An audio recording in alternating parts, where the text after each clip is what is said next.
விரட்டி விரட்டி கொன்று குவித்து இலங்கை என்கிற புத்த தேசத்தை இரத்த தேசமாக்கியவர்கள் இரத்தவரி பிடித்த ராஜபக்ஷ சகோதரர்கள். சர்வதேச அரங்கில் அவர்களது போர் குற்றங்கள் அம்பலமாகி வருகின்றன. அப்பாவி தமிழர்கள் கொல்லப்பட்ட போது அவர்களை காப்பாற்ற தவறிய மத்திய மாநில அரசுகள் போர் குற்றச்சாட்டின் பிடியிலிருந்து ராஜபக்ஷவை காப்பாற்ற எந்த விதத்திலும் முயலக்கூடாது என்று இந்த மக்கள் மன்றம் எச்சரிக்கிறது என்ற தீர்மானத்தை நான் முன்மொழிய வந்திருக்கிறேன். போர் நடந்து முடிந்த சில நாட்களில் ஜெனீவாவில் இருக்கிற சர்வதேச மனித உரிமை மன்றத்தில் ஒரு தீர்மானத்தை சுவிட்சர்லாந்து கொண்டு வருகிறது. அது கடுமையான தீர்மானம் ஒன்றுமில்லை. நம்மை தமிழர்களை ஆதரித்தவர்கள் ஏனோதோனா என்றுதான் ஆதரித்தார்கள், எதிர்த்தவர்கள் தான் உதிரியாக இருந்தார்கள். ஆதரித்தவர்கள் கொண்டு வந்த தீர்மானம் இலங்கையில் அண்மையில் நடந்து முடிந்த போரில் இருதரப்பாரும் போர்க்குற்றங்களில் ஈடுபட்டு இருக்கிறார்கள். இந்த குற்றங்களை இலங்கை அரசே ஒரு விசாரணை குழுவை நியமித்து உரிய வகையில் நடவடிக்கை எடுக்க வேண்டும் என்பதுதான் அந்த தீர்மானத்தின் சாரம். இலங்கையை போர்க்குற்றம் சாட்டவில்லை, உலக நாடுகள் விசாரிக்க வேண்டும் என்றெல்லாம் தீர்மானம் இல்லை. இலங்கை அரசே ஒரு குழுவை அமைத்து விசாரித்து உரிய தண்டனை நடவடிக்கை எடுக்க வேண்டும் என்பதுதான் முன்மொழியப்பட்ட தீர்மானம்.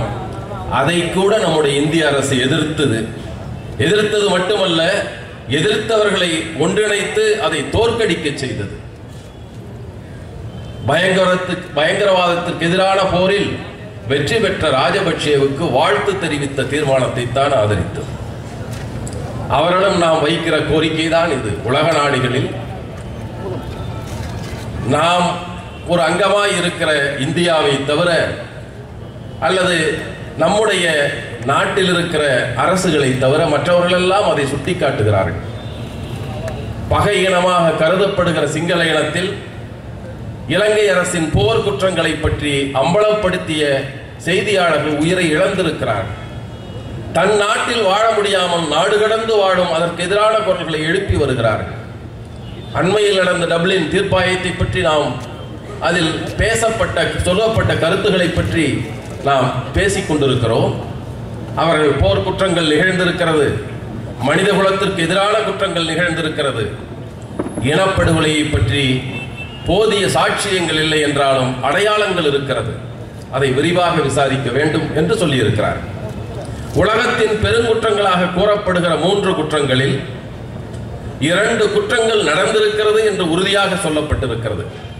இனப்படுகொலையை பற்றி அதில் குற்றச்சாட்டுகள் இல்லை என்பதால் அவர்கள் சொல்லவில்லையே தவிர இல்லை என்று அவர்கள் சொல்லவில்லை. ஆனால் இந்த நிலையில் கூட இந்தியாவின் நிலை என்னவாக இருக்கிறது என்றால், இப்போதும் எல்லோரும் சொல்லுகிறார்கள், அந்த டப்ளின் தீர்ப்பாயத்திற்கான முன்முயற்சி எடுத்தவர்களில் விராஜ் மெண்டிஸ் என்கிற சிங்களவர் தான் அடிப்படையாக இருந்தார், முன்னின்று முயற்சித்தார். உலக நாடுகள் எல்லாம் இன்று கூட அந்த மூத்த அறிஞர்கள் எல்லாம் ஒன்று சேர்ந்து Nelson Mandela, Jimmy Carter, Kofi Annan போன்ற அத்தனை முதியவர்கள் எல்லாம், உலகின் மூத்த தலைவர்கள் எல்லாம் இணைந்து இன்றைக்கு பேசியிருக்கிறார்கள், அறிக்கை கொடுத்திருக்கிறார்கள். இலங்கை அரசின் போர் குற்றங்கள் உரிய நடவடிக்கைக்கு ஆளாக்குவதை சர்வதேச உலகம் இதை செய்தியாக வேண்டும் என்று சொல்லியிருக்கிறார்கள். ஆனால் நாம் அங்கம் வகித்திருக்கிற இந்த நாடு செய்யவில்லை என்றால் என்ன காரணம் என்றால், நம்மிடமிருந்து போதிய அழுத்தம் வரவில்லை. நான் சில வேளைகளில் இப்படிப்பட்ட அரங்குகளில் சங்கடத்தோடு பேசுவது உண்டு. ஓய்வு பெற்ற பார்ப்பனர்கள் கதா கலைட்சேபத்திற்கு போவதைப் போல ஒருவேளை தமிழர்கள் இப்படிப்பட்ட நிகழ்ச்சிகளுக்கு வருகிறார்களோ என்றுதான் எண்ண வேண்டிய அளவுக்கு நாம் உணர்ச்சியற்றவர்களாக இருக்கிறோம். ஏதேனும் நடந்தால் எதிர் நடவடிக்கை எடுக்க நாம் என்ன செய்திருக்கிறோம்? முனகுவதும் அழுவதும் புலம்புவதும் என்ன தீர்வை கொடுத்துவிடும்? நிகழ்கிற போது எதிர் நடவடிக்கையில் நாம் ஈழத்தில் அவ்வளவு பெரிய அவலம் நடந்த போது இந்த அண்ணா சாலையாவது 2 மணி நேரம் போக்குவரத்தை நிறுத்தியிருப்போமா? நாம் ஒன்றுமில்லை. ஆந்திரத்தில் 2 மாநிலங்களாக பிரிக்க வேண்டும், அவ்வளவுதான் கோரிக்கை. 2 கருணாநிதி குடும்பம், 2 ஜெயலலிதா குடும்பம் உருவாகலாம். வேற என்ன அதில் செய்ய முடியும்? அதற்கு நடக்கிற போராட்டத்தை நாம் பார்க்கிறோம். இவ்வளவு எழுச்சியான போராட்டங்கள். நாம் என்ன செய்திருக்கிறோம்? எங்கோ இலங்கையில் இருக்கிற முள்வேலை முகாமில் அடைக்கப்பட்டிருக்கிற தமிழர்களை பற்றி பேசுகிறோம். நம் ஊர்களில், இங்கே இருக்கிற அகதி முகாம்களில், இங்கே இருக்கிற சிறப்பு முகாம்களில் அடைக்கப்பட்டிருக்கிற ஈழத்தமிழர்கள், அவர்கள் எதிர்கொண்டிருக்கிற சிக்கல்கள், அதை குறித்து நாம் என்ன முயற்சி எடுத்திருக்கிறோம்? அண்டை பகுதிகளில் இருக்கிற அகதி முகாம்களை நாம் குருவாக பார்த்து அங்கு நடக்கிற அத்துமீறல்களையாவது அரசின் கவனத்திற்கு, அதிகாரிகளின் கவனத்திற்கு எடுத்துச் சென்றிருக்கிறோமா? அதற்கு எதிராக உள்ளூர் போராட்டங்களை நாம் நடத்தி இருக்கிறோமா என்பதை மட்டும் நீங்கள் நெஞ்சை தொட்டு எண்ணி பாருங்கள். எதிர்காலத்திலும் இப்படியே பேசிக் கொண்டிருப்பதை தோழர் மணியரசன் சொன்னதை நான் வழிமொழிகிறேன். நாம் எப்பேரும் சீமான் அவர்கள் மீது உள்ள குற்றச்சாட்டு, அவர் நடந்தால் நடக்கும் என்று சொல்லுகிறார்.